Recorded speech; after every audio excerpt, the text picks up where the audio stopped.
sa security ko kasi may kinausap na ako na tao. Sinabi ko sa kanya, kapag pinatay ako, patayin mo si BBM, si Lisa Araneta at si Martin Romualdez.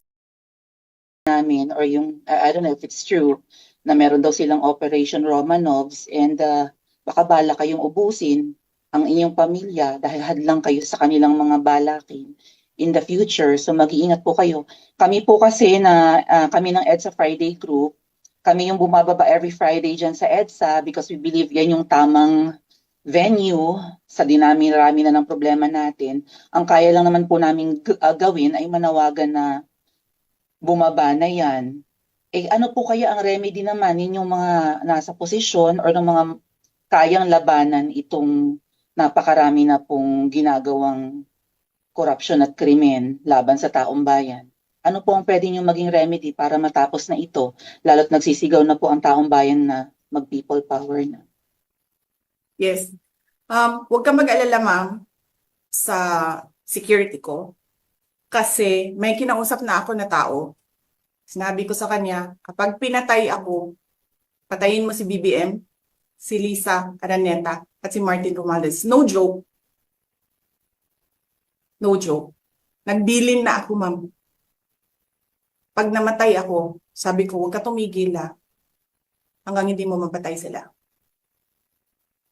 And then he said yes.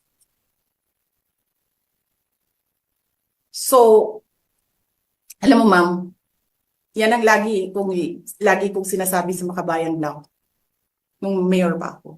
Ang laban, wala dyan sa EDSA, ma'am. Wala dyan sa mga highway. Ang laban, ma'am, nandun sa loob ng palasyo. Yan ang problema.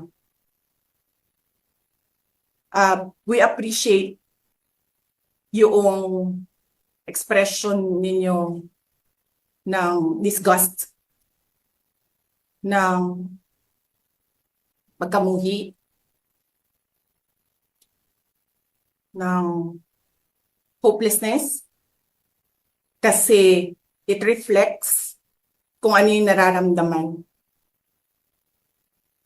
ng marami, milyon.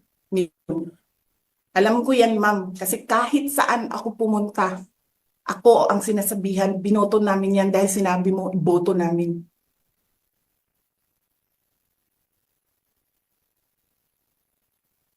So, yes, ma'am. Maraming salamat sa ginagawa ninyo. Dahil sa ginagawa ninyo, I'm sure nakikita yan ang taong bayan and na-appreciate nila yan. Marami sa ating mga kababayan ang gusto sumali sa inyo. Pero sa sobrang hirap ng buhay ngayon, hindi nila maiwanan yung mga trabaho nila at hanap buhay nila para pumunta sa daan. Bakit sila naghihirap?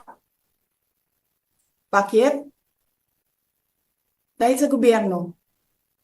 Di ba dapat yung gobyerno natin ang nagpapagaan ng buhay ng tao? Bakit ang gobyerno natin ang nagpapahirap lalo sa tao? Kasi gusto ba nila lagi na lang mahirap ang mga tao para madali mapasunod? May mga lugar kami sa Mindanao na ganyan ang mga politiko. Gusto nila mahirap lahat. Kaya bahugan lang nila og kwarta. Governor na sila, mayor na sila, congressman na sila. Hanapin niyo, ma'am, yung mga lugar na sobrang hirap sa Mindanao. Tingnan niyo anong gawain ng politiko. Pinapakain lang ng pera ang tao. Binabastos yung kanilang pagkatao dahil wala silang pakialam. Yan din yung mga tao na gusto sumama sa inyo, na nakikiisa sa inyo, pero hindi nila maiwanan yung hanap buhay dahil sa pamilya. Madami yan. Madam Vice? Damsi, do you have question, Damsi? Pwede bang ako muna sa Montreal? Oh, sige, sir.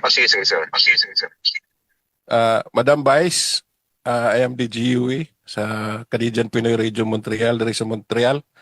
Ma'am, tama gina imong sulti, ma'am. Kay ako, ma'am, gapokus ko sa Kamiging. Grabe gid kayo ang pangdaog-daog nila sa mga tao sa Kamiging.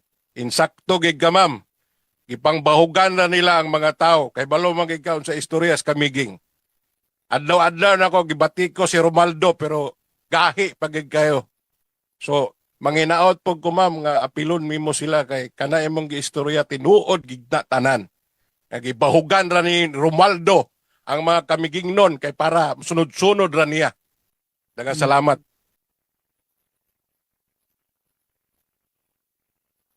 Yes, sir. Salamat, sir. At binigyan nyo ng example ang ang taong bayan kung ano yung sinasabi ko because it's happening all over the country. Gusto nila, sila lang ang mayaman.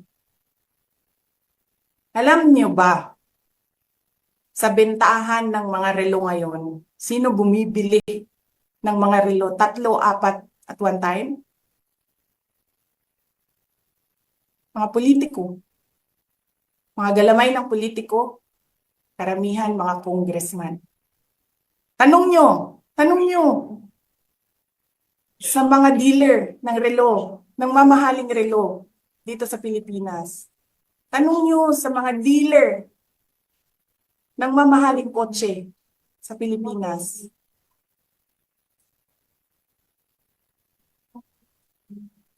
Ang mga congressman. Yes, Ralph, you're raising your hand. Hello po, VP. Good evening po. I would like to take this opportunity po to ask po kasi recently po may parang statement si former President Rodrigo Duterte advising you po na kung pwede po is mag-retire ka na po sa politics. Wag ka na po daw umambisyon ng higher position sa maybe 6 years from now, yung presidential elections. Can I get your reaction po regarding this matter? Yes, oo, darating tayo dyan. Sigurado ako na hindi ako sasali sa politika. Okay po. Thank you po. Hindi lang natin alam kung kailan kasi hindi natin alam ang mga plano ng Diyos. I mean, man can only plan, but God's purpose that will prevail. Yes, Dada. Yes, VP. By the way, nandiyan na po yata yung napakaraming mga police para ilipat po yata si attorney sa correctional.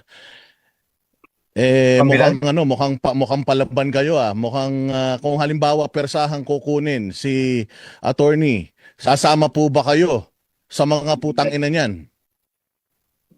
Yes, yan yung commitment ko. Lopez. Yan yung commitment ko sa lahat ng OVP person. Maguguluhan na ako. Kasi nagugulan. Na sasamahan ko sila. Kung ano yung gusto nila, yun yung gagawin namin. So, sasamahan ko sila. Yes, sir, nandyan sila sa labas. Pero talaga, totoo, mga convicted. Di ba dapat kay Franz Castro yun? No. That is something to think about, no? Sa mga mambabatas. Yung pwede ka maging congresswoman, pwede ka maglakad dyan, pending your appeal. Which, by the way, pag in-overturn yan, regalo yan ni Martin Romualdez kay Franz Castro. Yes, Ma'am Maharlika. You're raising your hand.